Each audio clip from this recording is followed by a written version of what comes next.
The next important concept that Popper added to determining whether something was scientific or not is the principle of falsifiability.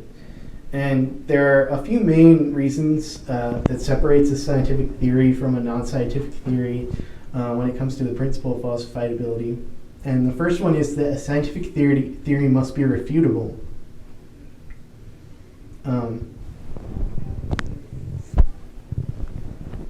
A scientific theory should or should not happen if a scientific theory should predict precisely what should or should not happen if the theory is correct. And thirdly, for a theory to be scientific, it must make risky predictions, which are predictions that run a real risk of being incorrect. Theories that do not make risky predictions or that explain phenomena after they have already occurred are, according to Popper, not scientific. So to explain a little bit better what those ideas mean, basically, and this was a major complaint with Freud's theory that we'll learn about later on in chapter 16.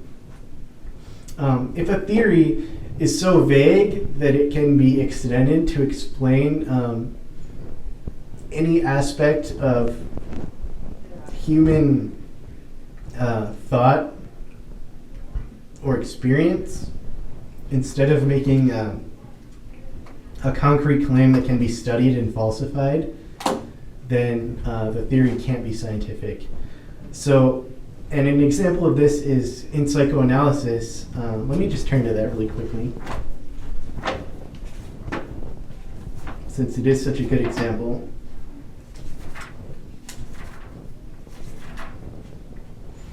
One of the biggest criticisms of Freud was that there was a lack of falsifiability.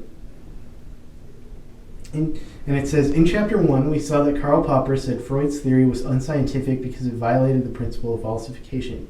According to Popper, for a theory to be scientific, it must specify observations that, if made, would refute the theory. Unless such observations can be specified, the theory is unscientific. Popper claimed that because Freudian theory could account for anything a person did, nothing that a person could do would be contrary to what the theory predicted. For example, according to Freudian theory, a certain cluster of childhood experience will make an adult leery of heterosexual relationships. Instead, we find an adult who has had those experiences seeking and apparently enjoying such relationships. The Freudian can simply say that the person is demonstrating a reaction formation.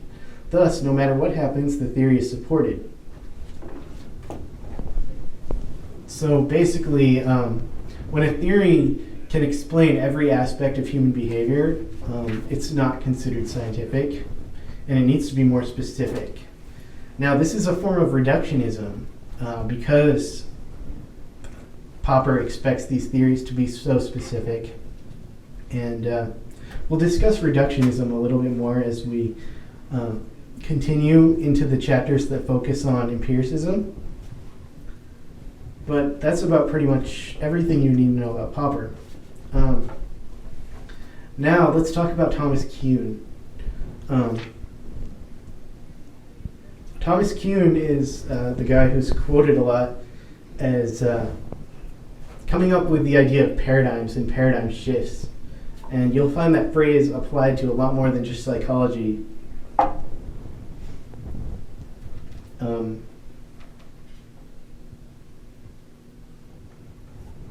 Kuhn believed that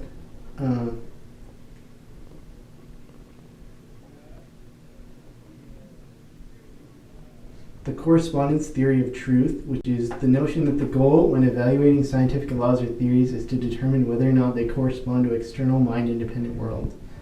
He didn't agree with that view. And as we present what a paradigm is, you'll see why. A paradigm is a common set of assumptions or beliefs about their subject matter. So essentially, when a lot of people agree on something, they have common assumptions or beliefs. Like, for example, with Latter-day Saints, we all believe in the gospel as presented by the Church of Jesus Christ of Latter-day Saints. That would be our paradigm. In science, it holds special value because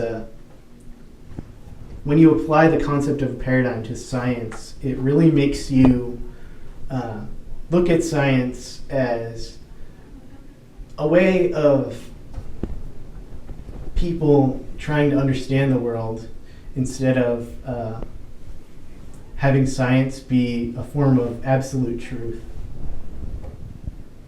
And when Popper applies his concept of a paradigm to science, for those scientists accepting a paradigm, it becomes the way of looking at and analyzing the subject matter of their science. Once a paradigm is accepted, the activities of those accepting it become a matter of exploring the implications of that paradigm. Kuhn referred to such activities as normal science.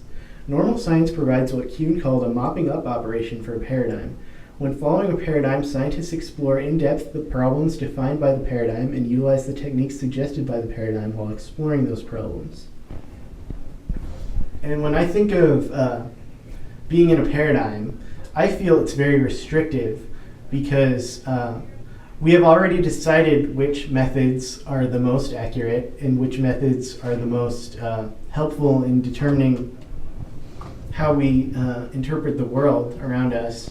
And because we have already determined that, I feel that it cuts us off from experiencing the world in a different way that might be more accurate than the way we are insisting on interpreting it.